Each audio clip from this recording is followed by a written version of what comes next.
Capítulo 231.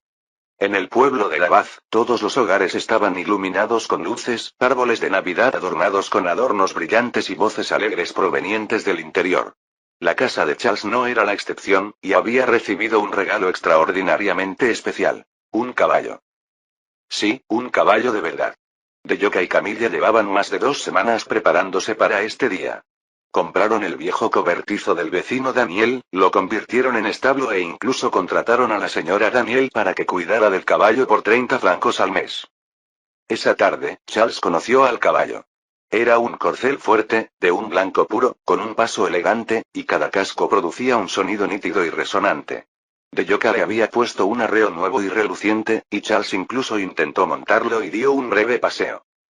Comprendió el sentimiento tras el regalo de Deyoka y Camille. Con esta Navidad, alcanzaría oficialmente la mayoría de edad, y eso probablemente significaría ir al frente. Como oficial al mando, no saber montar a caballo podía ser un serio problema. ¿Qué pasaría si su unidad estuviera atrapada y su única forma de escapar fuera a caballo? Charles quería decirles que en la era de los coches, las motos, los sidecars e incluso los aviones, huir a caballo solía ser más peligroso que ir a pie, sobre todo para un oficial.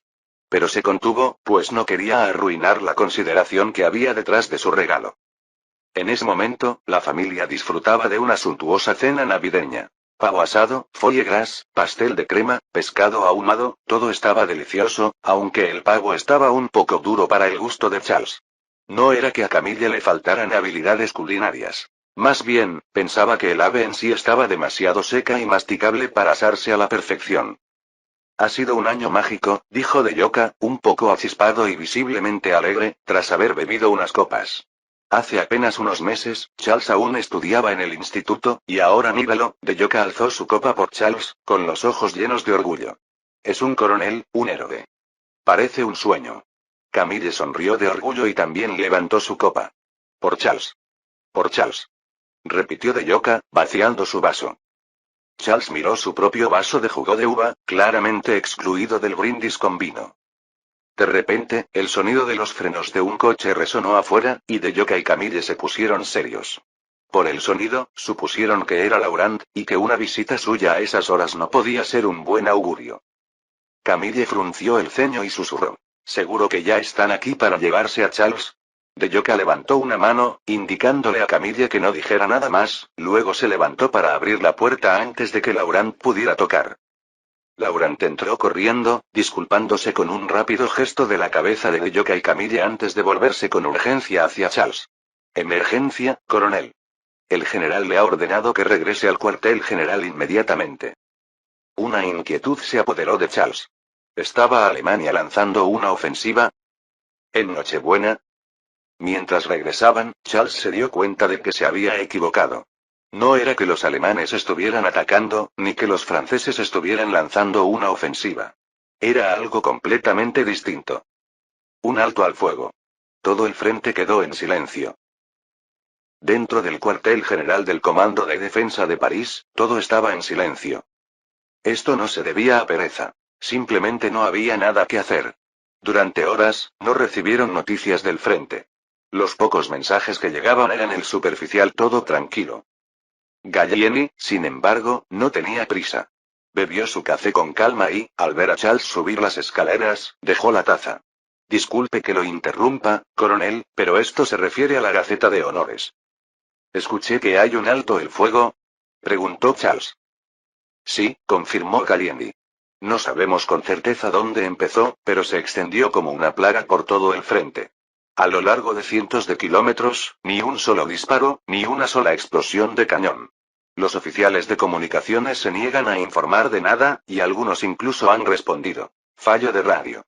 Hemos perdido por completo el mando y la comunicación con el frente. La mirada de Charles se dirigió a la pila de periódicos en el escritorio de Cobalt, preocupado de que Cobalt pudiera haber publicado algo promoviendo un alto el fuego, lo que sería un asunto serio. No, coronel, dijo Cobalt rápidamente, poniéndose de pie. No se preocupe. He revisado los números de los últimos 10 días y no se ha mencionado nada parecido. Charles asintió, aliviado. No me entiende, coronel, dijo Gallieni, tamborileando con el dedo sobre el escritorio. El comandante en jefe no está contento con esta situación. está furioso. Hemos recibido información de que podría haberse alcanzado un acuerdo extraoficial en el frente, con soldados planeando una tregua de 48 horas. A Charles le pareció interesante.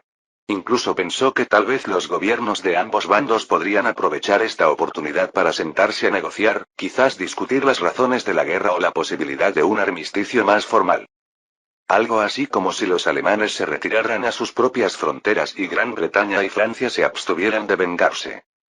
Si la Primera Guerra Mundial hubiera terminado de esta manera, sería mucho mejor que el saldo de millones de muertos que finalmente se produjo. Pero él sabía que esto era una ilusión. Aunque los soldados de ambos bandos no deseaban continuar la guerra, los altos mandos, que no enfrentaban ninguna amenaza directa, estaban decididos a seguir luchando. Creían que podían derrotar al otro bando y obtener inmensos beneficios. El comandante en jefe cree que es hora de que la Gaceta de Honores intervenga, dijo Gallieni, mirando a Charles con una expresión de emociones encontradas. Quiere que uses la Gaceta para alzar la voz e instar a los soldados a abandonar esta absurda tregua. Charles no dudó.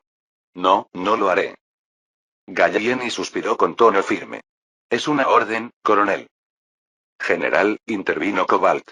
Eso sería inútil y arruinaría la Gaceta. Explicó. La Gaceta de Honores es un periódico. Siempre debe estar del lado de los soldados. Solo así se ganará su confianza y será una herramienta eficaz para levantar la moral. Si la convertimos en un portavoz de las órdenes militares, los soldados la rechazarán rápidamente y se convertirá en papel mojado. Gallieni asintió levemente en señal de asentimiento. Parecía comprender la verdadera intención tras la orden del comandante en jefe. Probablemente era una oportunidad para socavar tanto a la Gaceta de Honores como a Charles. Si Charles hacía un llamamiento a las armas ahora, los soldados se resentirían. Pero esto seguía siendo una orden. Mientras Gallieni reflexionaba sobre el asunto, Charles tomó la palabra. Tengo una idea diferente, general, dijo Charles con calma. Estoy más que dispuesto a seguir las instrucciones del comandante en jefe. Pero creo que quien debe dirigirse a las tropas debería ser el propio comandante. Al fin y al cabo, es el comandante en jefe francés. Si él no puede animar a los soldados, ¿quién podrá? Los ojos de Gallieni se iluminaron al saber exactamente cómo responder a la orden de Joffre. Capítulo 232. Gallieni cogió el teléfono y marcó a Joffre. Sí, general. Cumplirán sus órdenes fielmente. Sin embargo, todos coincidimos en que sería más adecuado que usted mismo pronunciara el discurso, ya que es el comandante en jefe de Francia. No, eso no es problema. Nuestros reporteros ya tienen tu fotografía, así que, con tu permiso, podemos publicar tanto tus palabras como tu imagen en el periódico. Sí, no es necesario que vengas a París en persona. Charles también puede hacer una declaración, pero nuestros reporteros creen. Gallieni miró a Cobalt, que estaba cerca, y luego continuó. Nuestros reporteros creen que no sería apropiado que ambos estuvieran juntos en la portada. Podría dar a la gente la impresión errónea de que Charles, un simple coronel, tiene la misma importancia que el comandante en jefe. Tal vez la declaración de Charles pueda aparecer al día siguiente. Joffre colgó el teléfono de golpe, furioso. De hecho, pretendía aprovechar esta oportunidad para disminuir la influencia de Charles en el ejército. La creciente popularidad de Charles le preocupaba seriamente. Para entonces, el ejército había abandonado en gran medida los tanques Saint-Chamond y K1 en favor del tanque Charles A1 de Charles. Oficialmente, no habían descartado por completo los demás modelos. En cambio, los habían reasignado como vehículos auxiliares para tareas como el transporte de tropas y suministros. Aunque todos sabían que los tractores sencillos cumplían estas funciones mejor que los demás tanques, esto les dio al K1 y al Saint-Chamond al menos cierta utilidad. Sin embargo, el Charles A1 seguía dominando el frente, consiguiendo victoria tras victoria. Los soldados confiaban plenamente en él, y cada vez que una unidad recibía uno de los tanques de Charles, la moral subía por las nubes. Por el contrario, si una unidad estaba equipada con el Saint-Chamond o el K1, los soldados se sentían como si les hubieran asignado una misión suicida. Esto no presagiaba nada bueno para Joffre, quien había defendido el Saint-Chamond. No hacía mucho, había elogiado su fuerza, declarándolo imbatible, solo para encontrarlo luchando contra los escombros y cráteres del campo de batalla, mientras los tanques de Charles tomaban el mando. el éxito de Charles comenzaba a socavar la autoridad de Joffre. Joffre creía que, si la situación continuaba así, las tropas estarían más inclinadas a seguir las órdenes de Charles que las suyas, el comandante en jefe francés. A los soldados del frente les importaban poco el rango o la política. Solo querían seguir al líder que podía ganar batallas y salvarles la vida. Entonces, la noticia del alto el fuego llegó a Joffre. El frente había quedado en silencio y su orden fue prácticamente ignorada. Lo primero que pensó Joffre fue que esto debía ser obra de Charles. Quizás estaba usando la Gaceta de Honores y su relación con las tropas para marginar al propio Joffre. Pero una rápida investigación reveló que la Gaceta no había publicado nada inusual. Una hora después, Canet informó desde el frente. General, probablemente sea por la Navidad. Ambos bandos parecen cansados de la lucha, así que... No podemos permitir que esto continúe, interrumpió Joffre a Canet con voz firme. Los alemanes siguen en suelo francés. Si nuestras tropas empiezan a desafiar las órdenes de luchar, perderán la voluntad de avanzar. Y si esto continúa, estamos condenados a la derrota. Pero, Canet dudó. Nadie obedecerá nuestras órdenes. Podemos dar órdenes a los oficiales, pero sus órdenes no se cumplen. Joffre dudó y luego dijo. Quizás podamos utilizar a Charles. Por eso Gallieni había sacado a Charles de su cena de Navidad y lo había convocado de vuelta al cuartel general. Joffre había previsto dos posibles resultados. Si Charles lograba reunir a las tropas, el ejército francés recuperaría el rumbo.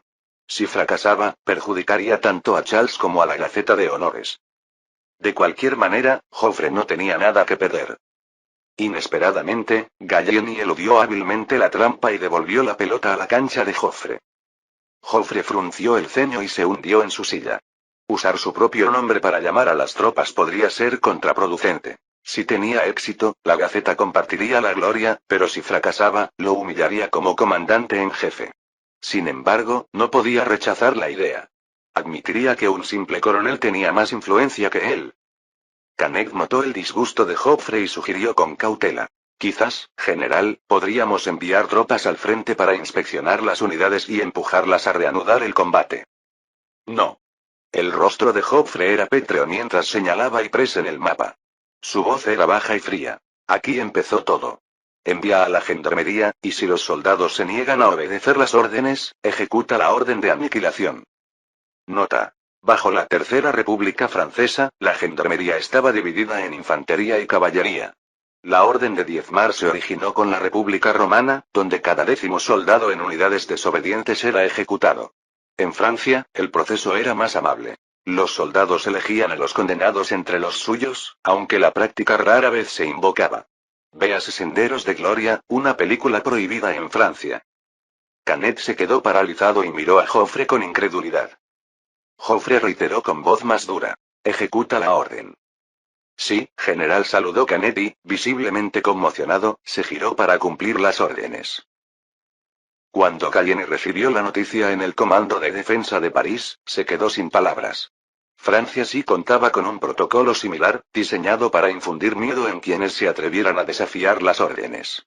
Sin embargo, rara vez se usaba, reservándose para momentos de extrema urgencia con graves consecuencias.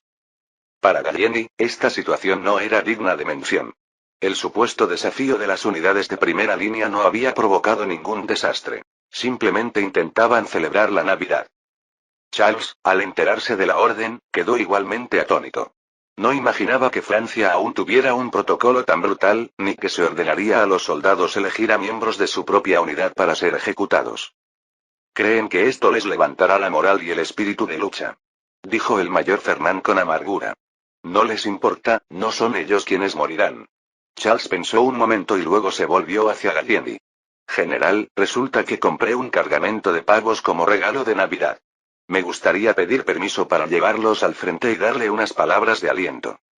Gallieni comprendió que era solo un pretexto. Pero no detuvo a Charles. Solo le advirtió. ¿Puede ser peligroso? Charles sonrió. El frente ya está en tregua, general. No hay peligro. De hecho, esperábamos ese peligro. Gallieni dudó, luego asintió.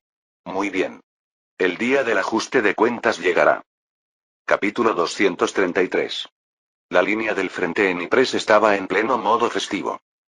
Los soldados habían alineado los bordes de la trinchera con hileras de velas, cuidadosamente apuntaladas con sus palas para bloquear el viento. A la luz parpadeante de las velas, alguien tocó una melodía de acordeón, y soldados de todos los bandos británicos, franceses y alemanes se reunieron, uniéndose a la canción. Cantaron villancicos familiares, propios de cada país, mientras quienes no conocían la letra tarareaban, riendo, cantando y compartiendo preciadas botellas de alcohol. En la tierra de nadie entre las trincheras, los soldados habían despejado un tramo de terreno relativamente llano, habían marcado un campo de fútbol improvisado con antorchas como líneas divisorias, habían tendido un tramo de alambre de púas para formar una portería y habían atado paja para formar una pelota. Dos equipos de jugadores se apresuraron a correr por el campo, y en las bandas, los espectadores estallaron en vítores mientras los soldados de todos lados animaban a los jugadores con entusiasmo. El capitán Claude arbitraba. Su silbato, antes usado para dirigir ataques, ahora servía como silbato de árbitro de fútbol, e incluso se había hecho tarjetas rojas y amarillas con retazos de pintura. Al ver a los soldados correr libremente y a la multitud vitoreando, el capitán Claude sintió una punzada de amargura. Comprendió que esta alegría no era nada más que una fiesta del fin del mundo. Quizás sienten que si mañana significa morir de terror, entonces prefieren morir de agotamiento ahora. En cierto modo, es casi una especie de felicidad, pensó. Este sentimiento probablemente reflejaba los sentimientos más profundos de todos. ¿Por qué el destino los había obligado a vivir en este infierno? En ese momento, el teniente Dennis se apresuró a acercarse a Claude en el campo y le susurró al oído. La expresión del capitán Claude cambió. Señalando con la cabeza a un guardia cercano, gritó: «Barre, reemplázame». Barre dio un paso adelante y tomó el silbato de Claude. El capitán Claude se agachó en el refugio de mando improvisado, estrechó la mano de un soldado delgado que esperaba dentro y preguntó con gravedad: «¿Está seguro? ¿Piensan ejecutar la orden de diezmar?» «Sí, señor», asintió el soldado. «La orden ya llegó a Dunkerque. Se están tomando su tiempo para discutir esto con los británicos porque también están involucrados, y cualquier medida disciplinaria debe coordinarse para que sea efectiva». Entonces el soldado sugirió ansiosamente: «Capitán, quizás sea mejor reanudar el combate». Claude negó con la cabeza, interrumpiendo al soldado con un toque de ironía. «¿Y cuántas vidas nos costará si reanudamos el combate durante 2 días?» Todos guardaron silencio. Considerando la tasa de bajas hasta el momento, 2 días de reanudación de los combates costarían docenas de vidas. Pero la orden de aniquilación, se necesitaría una fracción de ese número. Si tuviera que elegir, Claude preferiría enfrentarse a la orden de aniquilación. Dennis, visiblemente angustiado, protestó: «Si no fuera por los soldados, la orden de diezmar es humillante, capitán. Lo perderíamos todo. Nuestro orgullo, nuestro honor». La respuesta de Claude fue tranquila, casi distante. ¿De verdad le importan estas cosas a un muerto? ¿Pero a quién elegiríamos?, preguntó Dennis, conmocionado. La naturaleza brutal de la orden de aniquilación residía en obligar a los soldados a elegir a aquellos que serían castigados. «Cuenten conmigo», respondió Claude sin dudarlo. Todos quedaron atónitos. Este no era precisamente el camino a la gloria, pero allí estaba su capitán, ofreciéndose como siempre para liderar desde el frente. En ese momento, un operador de radio irrumpió en el refugio, visiblemente emocionado. «Capitán, nunca adivinará quién está aquí». «¿Quién?», preguntó el teniente Dennis, alarmado, temiendo la llegada de la temida gendarmería. Los demás en el refugio estaban igualmente nerviosos. Solo el capitán Claude, tan tranquilo como siempre, sacó un cigarrillo de su bolsillo y lo encendió, aparentemente resignado a lo que les aguardara el destino. La muerte, después de todo, era inevitable, y si llegaba unos días antes, que así fuera. «Es Charles. Está aquí para visitarnos», anunció el operador, apenas conteniendo su entusiasmo. ¿Pueden creerlo? El mismísimo Charles está aquí para inspeccionar la fachada, e incluso nos trae pavos asados. Por un instante, la sorpresa se reflejó en los rostros de los soldados. Todos se hacían la misma pregunta. ¿Habían enviado a Charles allí para ejecutar la orden de aniquilación? «¿Qué les pasa?», preguntó el operador, desconcertado. «Nada», respondió el capitán Claude con frialdad. «¿Dónde está? Llévenme con él». «Sí, señor», respondió el operador, abriendo camino. Antes de partir hacia Ypres, Charles había preparado dos cosas. En primer lugar, le pidió a Deyoka que comprara pavos asados y organizara el transporte para traerlos en lotes a Ypres. En segundo lugar, se puso en contacto con el general Winter en Dunkerque y le pidió que retrasara el despliegue de la gendarmería con destino a Ypres. Winter ejecutó la solicitud a la perfección, con una sólida justificación. Los soldados británicos también forman parte del alto el fuego, por lo que necesitaremos medidas disciplinarias coordinadas para que sea efectivo. Además, Ypres puede formar parte de las líneas aliadas, pero es territorio belga. ¿No deberíamos consultar con Su Majestad, el rey Alberto? Así, el asunto se convirtió en algo más que un asunto francés. Se convirtió en un asunto diplomático que involucraba a británicos y belgas, lo que hacía improbable su rápida resolución. Con la caída de la noche, que complicaba la logística y la preocupación por posibles levantamientos, la gendarmería pospuso su operación hasta la mañana siguiente, siguiendo las recomendaciones del cuartel general. Charles llegó al frente de Ypres alrededor de las 5 de la mañana, sin anunciarse, acompañado por Laurent y un escuadrón de guardias. Sabía que informar a los soldados de primera línea sobre su visita con antelación sería peligroso. El mando alemán estaría encantado. El frente estaba desprotegido, con soldados moviéndose libremente entre las trincheras de sus adversarios. En ese momento, si Charles aparecía en el frente, bastaría con unos pocos agentes alemanes encubiertos para tenderle una emboscada. Esto no solo eliminaría a Charles, sino que también reavivaría convenientemente las hostilidades. Gallieni también lo comprendió y por ello ordenó mantener estricta confidencialidad entre todos los que tenían conocimiento de la misión y vigilar de cerca todos los teléfonos y telégrafos. Cuando Charles llegó al frente de Ypres, nadie lo reconoció. Los soldados que pasaban miraban con recelo a su grupo, observando a los oficiales desconocidos que se acercaban a las trincheras. Charles se dirigió por la trinchera de comunicaciones hacia la línea del frente. En el camino, pasó por un área de descanso donde un grupo de soldados, reunidos alrededor de un acordeón, cantaban y bailaban a la luz de las velas. Soldados franceses y alemanes permanecían uno junto al otro, con los fusiles tirados a un lado con indiferencia, incluso mezclados. Un oficial alemán ebrio se acercó a Charles, intentando arrastrarlo al círculo de baile. Laurent, instintivamente, empujó al alemán hacia atrás, sacó su revólver y apuntó al oficial. Los demás guardias, igualmente nerviosos, alzaron sus fusiles y formaron un círculo defensivo alrededor de Charles. Oigan, relájense. Gritó un soldado francés del grupo, dando un paso al frente. ¡Feliz Navidad, caballeros! ¿Acaso son nuevos aquí? Es hora del alto el fuego, ¿saben? Alto el fuego. Charles dio un paso adelante y ordenó a Laurent y a los guardias que bajaran sus armas. El soldado francés miró a Charles con curiosidad. Oiga, coronel, se parece, exactamente a Charles. Lo vi una vez en París. Dios mío, son idénticos. Charles no dijo nada, su mirada fija en el operador de radio. La música del acordeón cesó, las voces alegres se apagaron y el silencio invadió la escena. Todas las miradas se posaron en Charles, tanto las de los soldados franceses como las alemanas. Capítulo 234. Al segundo siguiente, un soldado francés exclamó emocionado. Dios mío, tú eres Charles, tú eres Charles. La revelación recorrió a los soldados, quienes comenzaron a murmurar con asombro. ¿Es realmente él, Charles? ¿El Charles que sigue consiguiendo victorias para nosotros? Sí. Y es él quien nos envió todos esos suministros, incluidas las mantas de campaña. En un instante, los soldados se lanzaron a estrechar la mano de Charles. Es un honor conocerlo, coronel. Gracias por los suministros y por la esperanza que nos traen. Usted es nuestro orgullo, coronel. Un oficial alemán también se adelantó, saludó a Charles con una mirada de admiración y le estrechó la mano, diciendo en un francés vacilante. Es usted un enemigo honorable, coronel. Conocerlo en persona es una gran suerte. No, déjame decirte, es una suerte verte con vida. Añadió. Los soldados franceses rieron con ganas, comprendiendo perfectamente el significado del oficial alemán. Un soldado alemán murmuró algo en alemán, que el oficial tradujo con una sonrisa. Berger dice que el coronel Charles tiene un apodo entre nuestras tropas.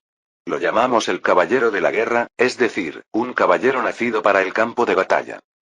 Los soldados franceses lanzaron un guau colectivo y comenzaron a cantar al unísono. Caballero de la guerra. Caballero de la guerra. La multitud de soldados se hacía cada vez más numerosa a medida que se unían más soldados al enterarse de que Charles estaba en el frente. Abandonaron sus puestos y se congregaron desde todas partes, llenando la trinchera, hombro con hombro. Incluso los soldados alemanes se acercaron, ansiosos por ver a Charles. Los soldados franceses, instintivamente, empuñaron sus fusiles con cautela, temerosos de que los alemanes aprovecharan esta rara oportunidad para hacerle daño. En ese momento, un capitán francés se abrió paso entre la multitud, con expresión indescifrable, mientras saludaba a Charles. Con cortesía, le indicó: «Coronel, hablemos adentro». Charles asintió y siguió al capitán a través de la trinchera, abriéndose paso entre los vítores de los soldados hasta que llegaron al puesto de mando del capitán. «Disculpen la escasez de espacio», dijo el capitán, indicándole a Charles que se sentara en un taburete bajo. Luego sacó una pequeña taza de metal de un estante, llena de café recién calentado, y se la entregó a Charles con un leve tono de disculpa. «Esto es todo lo que tenemos para ofrecer». El café se hacía mezclando café instantáneo en polvo con nieve derretida y calentándolo sobre una vela. Charles asintió agradecido y dio un sorbo. «No está mal, salvo por el ligero sabor a quemado». El capitán rió entre dientes. «Es sincero, coronel. Cuando los generales vienen de visita, o lo rechazan por completo o fingen decir: está delicioso, pero sus caras dicen otra cosa». Charles sonrió y respondió: «Bueno, si alguna vez llego a ser general, tal vez sea igual». El capitán rió entre dientes con complicidad, percibiendo que la influencia de Charles superaba con creces la de cualquier general. A menos que el propio Charles lo desconociera. Tomando asiento frente a Charles, el capitán preguntó directamente: «Entonces, coronel, ¿qué lo trae por aquí?» Luego, como si se estuviera dando cuenta de lo que estaba pasando, añadió: «Perdóneme, coronel, pero debo abordar esta conversación desde la perspectiva de los soldados». «Por supuesto», respondió Charles, «estoy aquí hablando también desde la perspectiva de los soldados». Las cejas del capitán se arquearon en ligera confusión. En ese momento, se oyeron más vítores desde afuera, y el teniente Dennis entró en el puesto de mando, inclinándose para susurrarle algo al oído al capitán. Este asintió brevemente. «Gracias por los pavos, coronel», dijo el capitán, con un tono cuidadosamente neutral. «Pero si vino aquí esperando que los soldados rompieran la tregua, me temo que no es posible. Nuestro acuerdo no es algo que podamos romper sin más como harían los generales». Charles escuchó pacientemente y luego respondió con calma: «Es solo un regalo de Navidad, capitán». El capitán murmuró un reconocimiento, con una expresión medio sonriente, como si dijera: «Lo creeré cuando lo vea. No creo que no tengas peticiones». Charles ignoró esto, tomó otro sorbo de café y luego preguntó: «Capitán, ¿está al tanto de la orden de diezmación?» La mirada del capitán se endureció y pensó: «Aquí viene. Intenta usar esto como palanca». «¿Y si lo soy?», respondió el capitán. Luego, tras una breve vacilación, añadió: «Coronel, aprecio todo lo que ha hecho, pero no cederemos en esto». «Tal vez haya una solución en la que todos ganen», interrumpió Charles. «¿Un triunfo para todos?». El capitán frunció el ceño, sin comprender a qué se refería Charles. ¿Cómo podían ganar ambos bandos? La idea parecía absurda. La guerra y la paz eran antagónicas. Charles se acercó más y bajó la voz. «Pueden reanudar el combate, sin que nadie sepa exactamente dónde van las balas, capitán. Solo se necesita un acuerdo entre ustedes y los alemanes para colocar dianas de madera a ambos lados de las trincheras». El capitán lo comprendió al instante y asintió. «Brillante idea, coronel. Realmente brillante». Entonces, por primera vez, la mirada severa del capitán se suavizó y su rostro se relajó como hielo al descongelarse. Antes, había mirado a Charles con desconfianza, asumiendo que era solo un mensajero de los generales, alguien tratando de manipularlos. Pero ahora, el capitán se dio cuenta de que Charles estaba de su lado. Charles levantó su copa y añadió: «Y no solo por Navidad, capitán. Incluso podrían acordar hacer una pausa a la hora del desayuno. Colgar los blancos, compartir una comida tranquila, luego bajar los blancos y reanudar. ¿Le parece bien?». «Sí, coronel». Una extraña sonrisa se dibujó en el rostro del capitán. «Creo que los alemanes también estarán de acuerdo». «Bien». Charles miró su reloj de bolsillo y añadió: «Se acerca el amanecer. He dispuesto retrasar a la gendarmería, pero llegarán al amanecer. Asegúrate de estar listo antes. ¿Podrás? No hay problema, coronel. El capitán intentó levantarse y saludar, limitado por el reducido espacio del refugio, pero el gesto no fue menos respetuoso. Bueno, eso resuelve mi propósito de estar aquí, dijo Charles asintiendo. Debería irme. Feliz Navidad. Feliz Navidad, coronel, respondió el capitán con la voz cargada de emoción. En realidad no había pedido nada a cambio.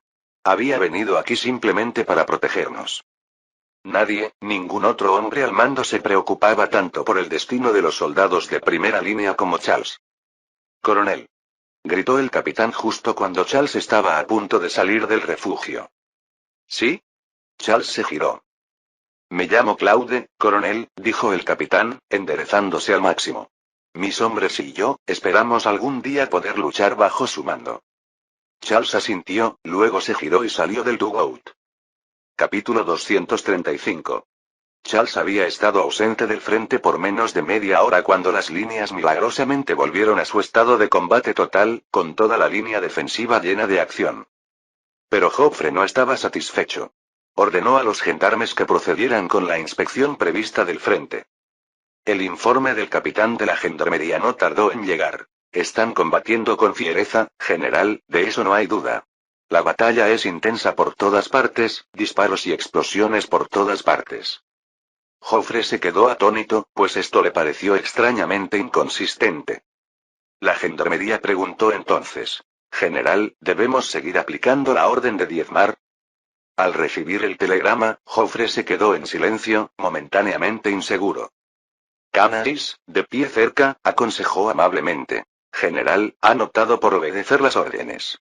Si sufren una aniquilación, las cumplan o no, la orden pierde su efecto disuasorio. Joffre reflexionó sobre ello. Ahora que los soldados habían optado por la obediencia, hacer cumplir la orden de diezmar sería contraproducente en lugar de fortalecer la disciplina. Finalmente, asintió. Despidan a los oficiales principales involucrados y envíenlos al frente como fusileros comunes. En la mente de Joffre, las altas tasas de bajas acabarían rápidamente con cualquier oficial inclinado a la desobediencia. O bien se convertirían en bajas, o sus nombres pronto aparecerían en la lista de caídos, logrando así la resolución que deseaba. Sí, general, respondió Canais, dando un silencioso suspiro de alivio. Cuando Charles regresó al cuartel general, ya eran más de las 10. Gallieni no lo presionó para obtener más detalles. Parecía comprender el enfoque que probablemente había adoptado Charles y decidió no reconocerlo abiertamente. En lugar de eso, Gallieni simplemente le aconsejó a Charles que comiera algo y descansara en el cuartel, añadiendo que lo llamaría si surgiera algún problema. Esto le vino de maravilla a Charles. Tras el esfuerzo de la noche, estaba exhausto, y aunque había echado una breve siesta en el tren, la fatiga aún lo agobiaba. Pero el destino no estaba de su lado. Justo cuando Charles salía del comedor de oficiales, el teniente coronel Fernand lo alcanzó. Coronel, dijo Fernand, entregándole un telegrama a Charles. Los alemanes han desplegado aviones con ametralladoras y han derribado 3 de nuestros aviones de reconocimiento. Charles se quedó paralizado. ¿Qué modelo? No está claro el modelo exacto, respondió Fernand. Pero evidentemente es biplaza. Charles asintió, comprendiendo. En esta etapa, solo los vehículos biplaza podían soportar el peso de las ametralladoras montadas sin comprometer el equilibrio ni el rendimiento. Fernand continuó. Sospechamos que los alemanes están usando estos aviones con ametralladoras para presionar a los soldados a romper la tregua. Charles hizo una pausa y luego comprendió inmediatamente la situación. Ante el anhelo de los altos mandos alemanes y franceses por romper el alto el fuego, la estrategia alemana consistió en utilizar aviones para interrumpir la tregua ametrallando las líneas francesas. Un ataque en picado, con disparos dispersos sobre las defensas francesas, crearía suficiente caos como para incitar a la violencia. Los soldados franceses, al percibir el ataque como una violación de la tregua, naturalmente contraatacarían. Los soldados alemanes no tendrían más remedio que defenderse, alegando que no habían iniciado el ataque, pero que estaban obligados por deber a devolver el fuego. Pronto la lucha se extendería, reduciendo el alto el fuego a poco más que una promesa vacía. Lo que los alemanes no previeron fue que el frente francés ya había reanudado el combate. Sin nada que atacar en tierra, los pilotos alemanes descargaron su frustración en los aviones de reconocimiento franceses, lo que resultó en 3 bajas. De lo contrario, esos aviones ametralladores alemanes podrían haber permanecido ocultos un poco más de tiempo. Cuando Charles se aproximaba a la sala de mando, Gallieni le hizo una señal para que se acercara. Cuando Charles llegó hasta él, Gallieni señaló un mapa extendido sobre su escritorio. Estamos considerando establecer algunos aeródromos más a lo largo del frente y asignar pilotos directamente a las líneas del frente. ¿Crees que estas ubicaciones son adecuadas? Tras echar un vistazo rápido al mapa, Charles negó con la cabeza. Deberíamos mantenerlos al menos a 50 kilómetros del frente. Gallieni parecía desconcertado. 50 kilómetros significarían media hora de vuelo hasta el frente. Creo que los aeródromos deberían estar lo más cerca posible para una respuesta más rápida. ¿Estás sugiriendo 10 kilómetros desde el frente? Preguntó Charles. ¿Qué tiene de malo? Preguntó Gallieni, todavía confundido. Está fuera del alcance de la artillería. Charles no podía culpar a Gallieni. No tenía conocimiento sobre la guerra aérea futura y se había acostumbrado a que Francia tuviera una superioridad aérea completa. General, comenzó Charles, señalando el mapa en dirección a las líneas enemigas, debemos considerar la posibilidad de que el enemigo también tenga aviones. Es irreal suponer que mantendremos la superioridad aérea indefinidamente. Si establecemos aeródromos a solo 10 kilómetros del frente, los alemanes los localizarán fácilmente. Pronto, atacarán directamente nuestros aeródromos. Gallieni asintió pensativamente. Una distancia de tan solo 10 kilómetros era, sin duda, demasiado corta. Las tropas de primera línea verían la llegada de aviones alemanes, pero no tendrían ni idea de si el objetivo era artillería, infantería o el propio aeródromo, por lo que no podrían advertir eficazmente al aeródromo. Incluso con un aviso, los pilotos solo tendrían unos 10 minutos para despegar, lo cual era demasiado poco para prepararse. Sin embargo, con la zona de protección de 50 kilómetros propuesta por Charles, el problema podría mitigarse. Separar el aeródromo de la línea del frente, de modo que si los aviones enemigos sobrevolaban sin atacar ningún objetivo en la línea, el aeródromo sabría que eran el objetivo probable. Con 50 kilómetros, habría unos 30 minutos para prepararse, más que suficiente para que los aviones despegaran y se organizaran. Con esto en mente, Gallieni aceptó el plan. Seguiremos su recomendación, coronel. Retirar todos los aeródromos 50 kilómetros. Incluso los que ya están construidos, enfatizó Charles. De lo contrario, no podremos protegerlos adecuadamente. Después de una pausa, Charles añadió. Lo ideal sería consolidar todas las aeronaves bajo un comando unificado de la Fuerza Aérea. Se refería a los aviones del ejército. En aquella época, la organización de las aeronaves del ejército francés era caótica. Algunas estaban bajo el mando del cuerpo de ejército, otras bajo el mando de la división. Algunas unidades contaban con aviones, otras no. Los tipos de aeronaves eran diversos, al igual que sus tácticas, lo que provocaba una falta de coordinación. Gallieni no parecía convencido. ¿Transferir todos los aviones del ejército a la Fuerza Aérea? ¿Cómo obtendría entonces el ejército apoyo aéreo? Solicitándolo al escuadrón aéreo, respondió Charles sin dudarlo. Gallieni estudió el mapa con detenimiento, comenzando a apreciar los beneficios potenciales de este enfoque. Centralizar el mando podría aliviar la carga del ejército, reducir el caos y maximizar el uso de aeronaves, aeródromos, pilotos y personal de tierra. Pero entonces Gallieni rió entre dientes. Tu idea es buena, pero ¿te das cuenta de lo que pensará Joffre? Charles asintió. Sabía que Joffre lo consideraría una intromisión en su autoridad. Después de todo, esto efectivamente requisó todos los aviones, aeródromos y pilotos del ejército bajo control centralizado. Fin del capítulo 235.